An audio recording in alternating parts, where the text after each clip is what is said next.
The Browns just got flipped upside down because insider Mary Kay Cabot has reportedly pressured Jimmy Haslam himself to finally give Shedeur Sanders what fans have been screaming for all season: first-team reps. Sources say the tension inside Cleveland's facility hit a boiling point after yet another ugly offensive showing, and now Haslam's had enough of Kevin Stefanski's excuses.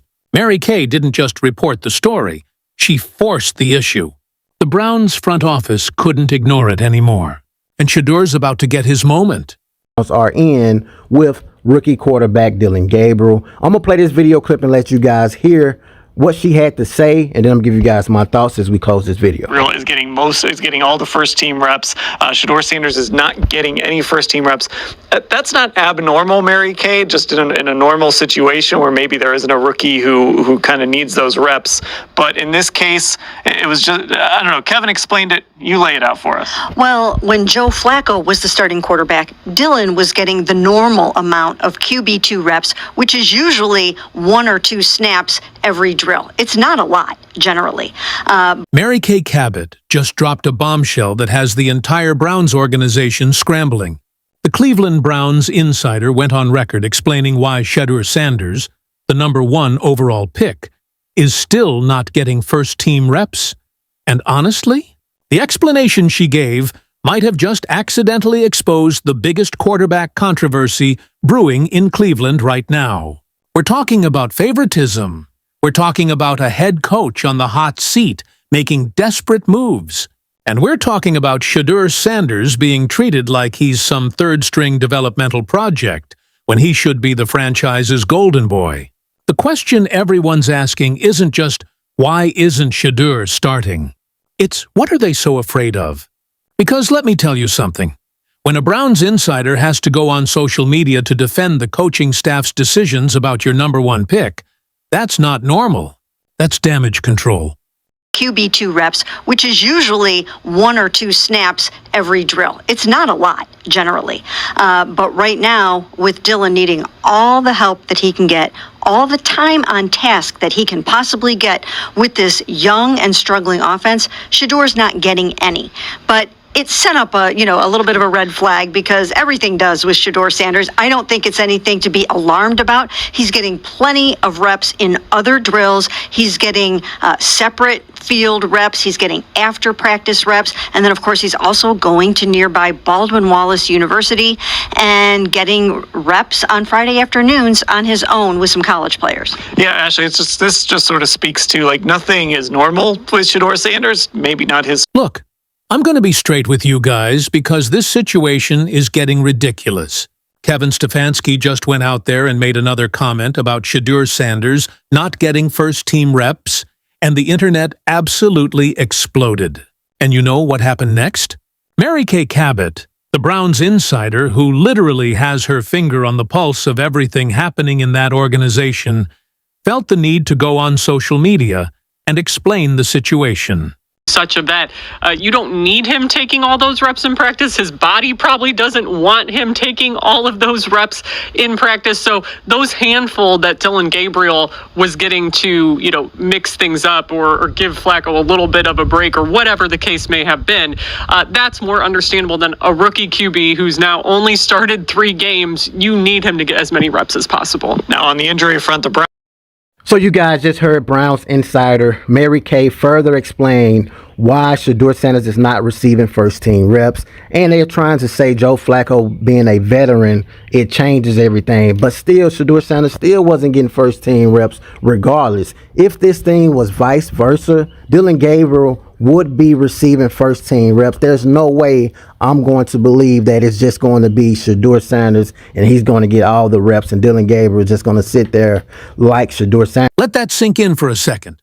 A team insider had to publicly defend why the #1 overall pick isn't practicing with the starters. Does that sound normal to you? Here's what's really going on, and I need you to pay attention because this is layered. Dillon Gabriel is out there getting all the first-team reps, every single snap, every drill, everything. Meanwhile, Shedeur Sanders, he's not getting any first-team reps. 0. Nada. And when reporters asked about it, you could feel the tension in that press room. They asked Mary Kay if this was abnormal, and even she had to admit, yeah, in a normal situation where you don't have a rookie quarterback who desperately needs those reps, maybe it wouldn't be weird. But this isn't a normal situation. Dillon Gabriel has only started 3 games, man. 3 games. He's a rookie who needs all the development he can possibly get. So why would you take away Shedeur's reps and give everything to Dillon? Mary Kay tried to explain it, and here's where it gets interesting. She said when Joe Flacco was the starting quarterback, Dillon was getting the normal QB2 treatment, 1 or 2 snaps every drill. That's standard. But now that Dillon is struggling, now that this offense looks lost out there, suddenly they're giving him everything, and Shedeur is getting pushed to the side. Let me break down what Mary Kay actually said, because the explanation reveals more than it hides. She claimed that with Dillon needing all the help he can get, and all the time on task with this young and struggling offense, Shedeur is sitting on the sidelines. But then, and this is the part that made my jaw drop, she said, it set up a little bit of a red flag, because everything does with Shedeur Sanders. Hold up. Everything is a red flag with Shedeur Sanders? What does that even mean? The kid hasn't done anything wrong. He's been professional. He's been patient. He's been working his tail off. So why is his name automatically associated with red flags? Is it because of Dion? Is it because the media created this narrative that Shedeur is somehow difficult or entitled? Because from everything we've seen, that couldn't be further from the truth. Mary Kay tried to soften the blow by saying it's nothing to be alarmed about. She mentioned that Shedeur is getting plenty of reps in other drills, separate field work, and after-practice sessions. Oh, and get this. Apparently, Shedeur is going to Baldwin Wallace University on Friday afternoons to practice with college players on his own time. Let me repeat that. The #1 overall pick in the NFL draft is having to go practice at a college campus because he's not getting adequate reps with his own team. How is that not alarming? Here's what nobody wants to talk about, but everyone is thinking, this is favoritism, plain and simple. Kevin Stefanski is on the hot seat. His job is on the line. He personally selected Dillon Gabriel 3rd overall in the draft, and now his entire reputation is tied to whether Dillon succeeds or fails. If Dillon crashes and burns and they have to turn to Shedeur, guess who doesn't get credit? Stefanski. All that credit would go to Andrew Barry, the general manager who pushed for Shedeur. And honestly, I think Jimmy Haslam, the owner, probably had a hand in that decision too. Think about the politics of this situation for a second. Stefanski needs Dillon to work out because that's his guy. If he benches Dillon after 3 games and Shedeur comes in and immediately looks better, it makes Stefanski look incompetent. It makes it look like he wasted a 3rd overall pick on the wrong quarterback. So what does he do? He gives Dillon every possible advantage. All the first team reps, all the practice time, all the opportunities to develop chemistry with the starters. Meanwhile, Shedeur is essentially being red-shirted. Now, Mary Kay and the other media folks can spin this however they want. They can say it's not abnormal and don't be alarmed. But let me ask you this. If the situation was reversed, would Dillon Gabriel be sitting on the sidelines getting 0 first-team reps? Absolutely not. If Shedeur was the one starting and struggling, they would already have Dillon getting QB2 reps, preparing him to potentially take over. That's just how the NFL works. But because Shedeur is Dion's son, because he comes with all this attention and media scrutiny, they're treating him differently. And here's the thing that really bothers me about this whole situation. They're hiding behind the Joe Flacco excuse. Mary Kay specifically mentioned that when Flacco was starting, it made sense for Dillon to only get minimal reps because Flacco is a veteran who doesn't need to practice every snap. His body needed rest, and Dillon was just the backup getting his normal developmental work. Fair enough. But Flacco isn't playing anymore. Dillon is a rookie starter who's struggling, And yet Shedeur still isn't getting those QB2 reps that Dylan was getting before. Why? What changed? The answer is obvious. They're protecting Dylan's confidence and development by not letting Shedeur even compete. They're creating this artificial bubble where Dylan doesn't have to look over his shoulder, doesn't have to feel any pressure from the guy who was drafted ahead of him. And look, I get it. You want your starter to feel confident. But this is the NFL, man. Competition makes everyone better. The fact that they're so afraid of what might happen if Shedeur gets real reps tells you everything you need about their confidence in Dylan. Let's talk about what Shedeur is actually doing while all this is happening, because this shows you the kind of character this kid has. Instead of complaining to the media, instead of causing drama in the locker room, he's going out and finding his own ways to get better. He's working after practice. He's doing extra film study. He's literally driving to a college campus on his day off to throw to college receivers, because that's the only way he can get meaningful reps. That's not a red flag. That's dedication. That's professionalism. That's everything you want in a franchise quarterback. But here's where it gets even more interesting. And this is what Mary Kay's comments accidentally revealed. She said, "Nothing is normal with Shedeur Sanders, and maybe it's not his fault." Those are very telling statements. What she's essentially admitting is that Shedeur is being treated differently, not because of anything he's done, but because of who he is and the attention that follows him.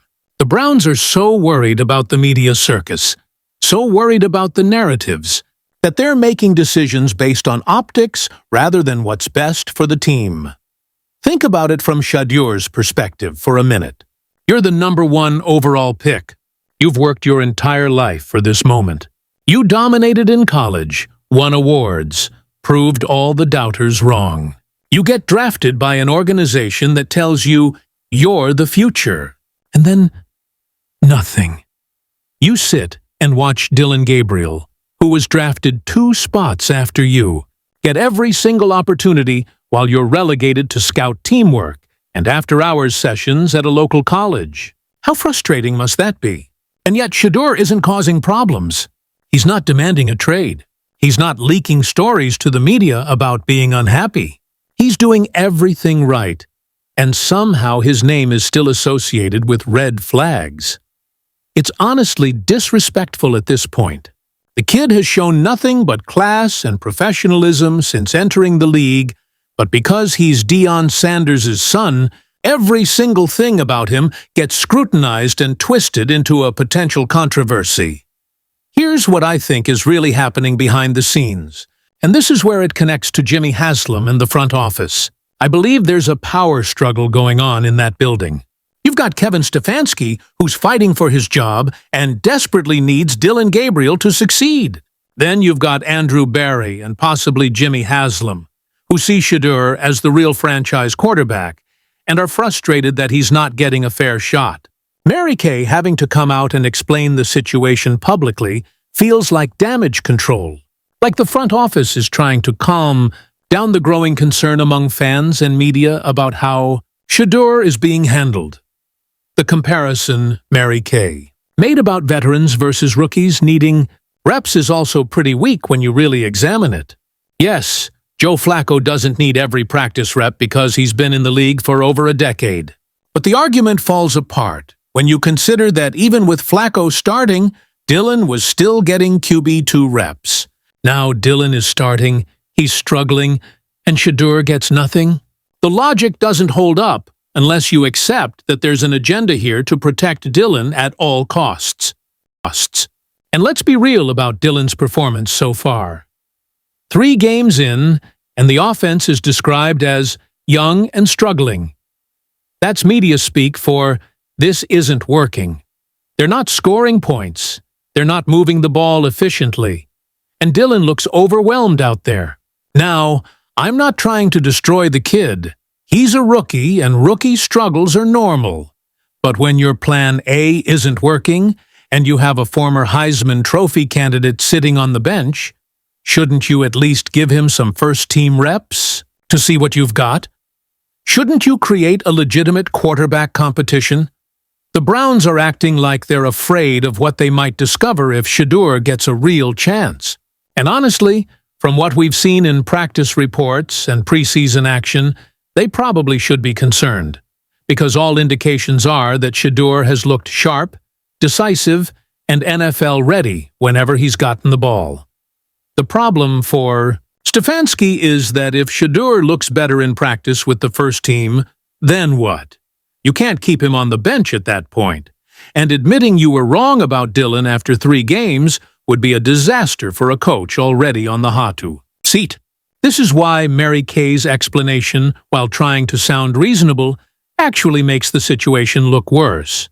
She's essentially confirming that Dillon is getting preferential treatment because he's struggling and needs help. But in the NFL, if you're struggling, that usually means you lose reps and opportunities. It doesn't mean you get more while the guy who was drafted ahead of you gets frozen out. The fact that they're doing the opposite shows that this decision is being made from a position of desperation, not strength. Now here's where this situation starts to affect the entire franchise's future, and why Mary Kay's comments might have accidentally forced the organization's hand. See? When you have your insider going on social media to explain away concerns about your number 1 pick, you're no longer controlling the narrative. You're responding to it. And in the NFL, once you lose control of the narrative, things spiral quickly. The Baldwin-Wallace University detail is particularly telling, and I don't think people are talking about this enough. Shedeur Sanders is essentially creating his own quarterback development program because the Browns aren't giving him what he needs. Every Friday afternoon, while the rest of the team is wrapping up their week, Shedeur is driving to a college campus to work with college players. Now, Mary Kay tried to frame this as a positive. Look how dedicated he is. But really, it's an indictment of the Browns' development plan for their franchise quarterback. Imagine being Jimmy Haslam right now. You're the owner who's been desperately searching for a franchise quarterback for years.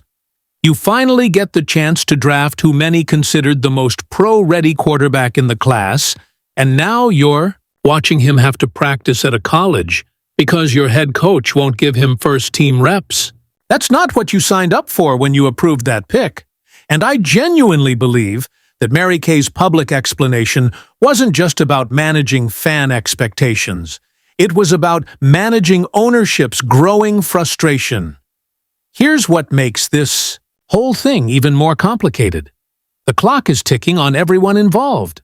Kevin Stefanski needs wins immediately, or he's gone. Dillon Gabriel needs to show dramatic improvement, or his confidence could be permanently damaged. And Shedeur Sanders needs game experience at some point this season, or you've essentially wasted an entire year of his development.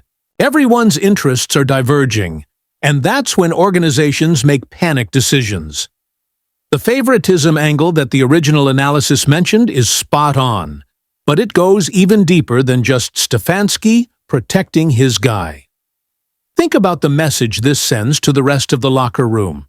You've got veteran players watching the number 1 overall pick get treated like an afterthought. You've got offensive players who might actually prefer to work with Shedeur based on what they've seen in limited action. And you've got a coaching staff that's clearly divided on how to handle this situation, which creates tension and uncertainty throughout the building. What Mary Kay said about nothing being normal with Shedeur Sanders is actually the most honest part of her entire explanation. She's right. Nothing is normal. But the reason nothing is normal isn't because of Shedeur. It's because the Browns are making abnormal decisions based on politics, ego, and fear rather than football merit. In a normal situation, your number 1 overall pick would be integrated into the team's plans immediately. Even if he's not starting week 1, he'd be getting meaningful reps, building chemistry with the starters, and being prepared to potentially take over if things go south with the starter. Instead, we have this bizarre situation where Shedeur is completely separated from the actual team operation. He's getting separate field reps and after-practice work, and going to college campuses on Fridays. That's not a development plan. That's exile. And the fact that Mary Kay felt compelled to list all these alternative ways Shedeur is getting work proves that even she knows the optics are terrible. The Joe Flacco comparison also falls apart when you consider how other teams handle veteran quarterbacks and backup development. Sure, you don't need your 38-year-old, the 8-year-old veteran taking every rep in practice. But you know what teams do? They strategically rotate reps to get their young quarterbacks ready. They create packages where the backup gets first team work in certain situations. They simulate game conditions where the backup might need to come in. The Browns did none of that when Flacco was starting, and they're doing even less now that Dillon is the guy. Let's talk about what happens next, because this is where Mary Kay's explanation might have actually created more pressure on the organization than it relieved. By publicly acknowledging that the situation sets up a red flag, she's essentially confirmed what everyone was already thinking. This doesn't look right. Now, every week that goes by without Shedeur getting first-team reps, the scrutiny intensifies. Every Dillon Gabriel mistake gets magnified because people are wondering what Shedeur could do with the same opportunities. Every loss makes Stefanski look more desperate and stubborn for refusing to adjust his approach. And here's the twist that I think is coming. Shedeur's patience and professionalism in this situation is actually building him into a fan favorite. Browns fans are watching this kid handle disrespect with grace, and they're starting to rally around him. Social media is blowing up with people demanding he gets a fair shot. Analysts are questioning the team's decision-making. And Mary Kay's attempt to normalize the situation has only drawn more attention to how abnormal it actually is. You know what's wild? In trying to protect Dillon Gabriel by giving him all the reps and shielding him from competition, they might actually be setting him up for an even bigger fall. Because now, not if, but when, Dillon continues to struggle, and Shedeur eventually gets his chance, the comparison is going to be brutal. Instead of saying, hey, these are two young quarterbacks competing and developing, the narrative will be, wow, they kept Shedeur on the bench for this? That's not fair to Dillon, but it's the situation Stefanski has created by handling this so poorly. The Andrew Barry versus Kevin Stefanski dynamic is fascinating too, and I think it's the key to understanding why this is playing out the way it is. Barry, as the general manager, probably pushed hard for Shedeur. He saw the talent, the pedigree, the intangibles. Stefanski, feeling like he needed to assert control and prove his quarterback evaluation skills, pushed for Dillon Gabriel. Now they're locked in this power struggle where neither can admit they might have been wrong without damaging their standing in the organization. Jimmy Haslam, for all his faults as an owner, usually runs out of patience pretty quickly when things aren't working. The fact that Mary Kay, who clearly has sources inside the building, felt the need to publicly address this situation suggests that there's concern at the ownership level about how this is being handled. Haslam isn't known for his patience, and watching the #1 overall pick, he approved spending capital on get sidelined while the team struggles?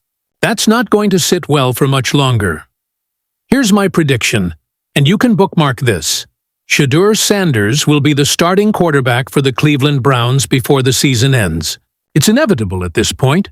The combination of Dillon's struggles, fan pressure, media scrutiny, and ownership impatience will force Stefanski's hand. The only question is whether it happens proactively, with Stefanski making the move to save his job, or reactively, after he's already been fired, and the interim coach or new head coach makes the obvious decision. When that moment comes, remember everything that's happened leading up to it. Remember how Shedeur handled being disrespected with class and professionalism. Remember how he kept working, kept preparing, kept believing in himself, even when the organization didn't publicly back him. Remember how he went to a college campus on his own time, because he refused to let his development suffer due to politics. That's the kind of mentality that creates legendary careers. And here's the final twist that I think plays in Shedeur's favor. All of this adversity is actually making him mentally tougher and more prepared for the pressure of being an NFL starting quarterback. When he finally gets his shot, he'll have been through the fire already. He'll have dealt with doubters, politics, favoritism, and disrespect, and he'll have come out the other side stronger. That's not something you can teach in practice. That's earned through experience. Mary Kay Cabot's explanation was supposed to calm things down, but instead, it's added fuel to the fire. She confirmed the red flags exist. She confirmed Shedeur is being treated abnormally. She confirmed that politics and circumstances, not merit, are driving these decisions. And in doing so, she might have actually forced Jimmy Haslam and the Browns organization to confront what everyone already knows. Shedeur Sanders deserves better, and this situation can't continue much longer. Final thought. So let me ask you this, and I really want you to comment below with your honest answer. Do you think Kevin Stefanski is sabotaging Shedeur's development to save his own job? Or is this really about giving Dillon Gabriel every possible chance to succeed? Because from where I'm sitting, it looks like desperation, not strategy. And desperation always ends badly in the NFL. And here's the real question that should keep Browns fans up at night. What happens if they waste a year of Shedeur's rookie contract treating him like this? What happens if Dillon never develops and they've destroyed their relationship with their franchise quarterback before he even got a real chance? The Browns have a history of making catastrophic quarterback decisions, and right now, they're speed-running through another one. Is this the biggest quarterback controversy in Cleveland since Baker Mayfield? Is Shedeur Sanders about to become the NFL's most sympathetic figure? Drop your thoughts below because this situation is about to explode. And when it does, we'll all be here watching it unfold in real time. If you made it this far, you're part of the real ones who actually care about what's happening beyond the headlines. Hit that like button, subscribe to the channel, and turn on notifications because this Shedeur Sanders situation is far from over. Every week brings new drama, new revelations, and new reasons why the Browns might be making one of the biggest mistakes in franchise history. Don't miss what happens next. I'll see you in the next video where we break down every development as this story continues to unfold. Until then, stay locked in because the truth always comes out eventually.